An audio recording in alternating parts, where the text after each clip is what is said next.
So our examples are going to be this. Let's try a few of these. Let's say we had 215.6 times 100. Okay, well this one's going to be different. We could build a place value chart and set this up in a chart with a decimal in the middle, and we could put 215.6 here, and we could start labeling that this is the ones, the tens, the hundreds, and the tenths. And we could totally go through this process of building the whole chart. But you got to remember, when we times by 100, that's going to move it up 2 place values. There's 2 zeros here. We're going to be moving 2 up 2 place values. So yeah, we can go about it by setting up this entire chart and making that move happen. Or we can think of it as, let's move the decimal point 2 place values. 1, okay, there's 1. 2, well, we're going to have to put a 0 here to make that work. So I get an answer of 21560 point. And now I can read my number as, okay, this is 21,560. Now on the chart, if you're like, I don't really get what you're doing there, you can think of it in the chart as here's the thousands place, here's the 10,000 place.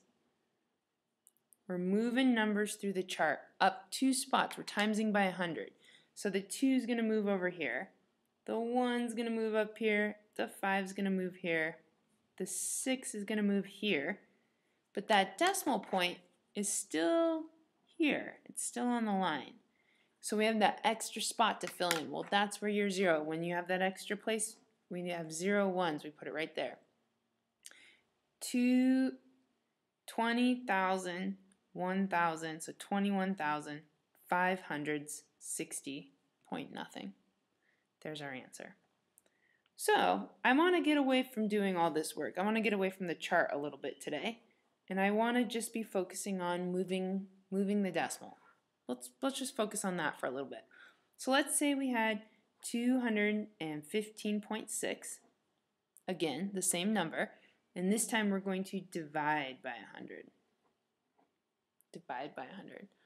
Well, if multiplying moves your decimal point backwards, dividing is going to move your decimal point up. We're going to go up. There's 200, so 2 tens here. 10 times 10 is 100, so we're going to go 1, 2, and we're going to put our new decimal right there.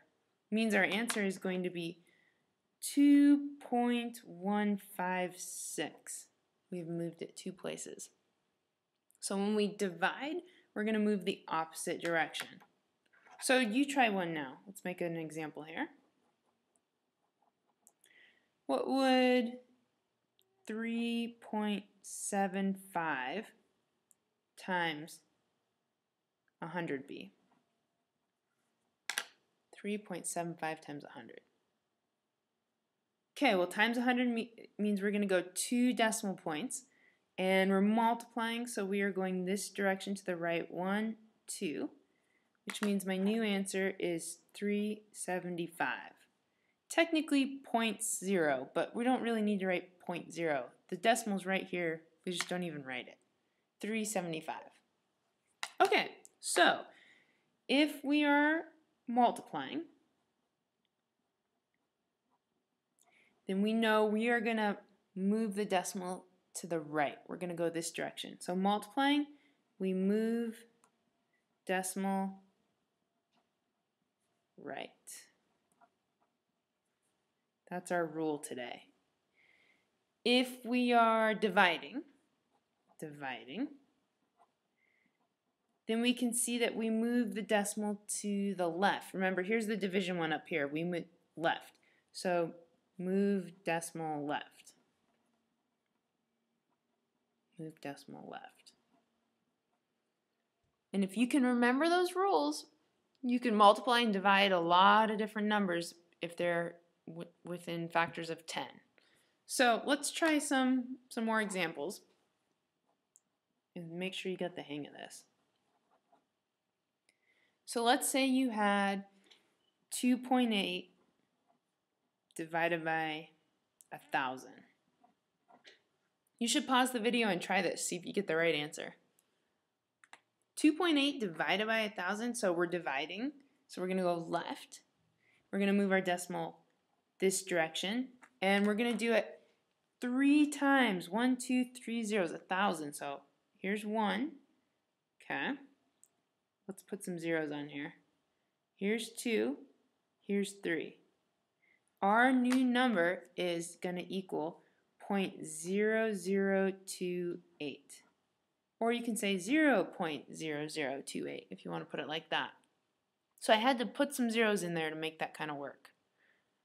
Well, if you're curious how this ever could be an application problem, let's look at something different now. Let's look at a story problem and see how we can use this new information.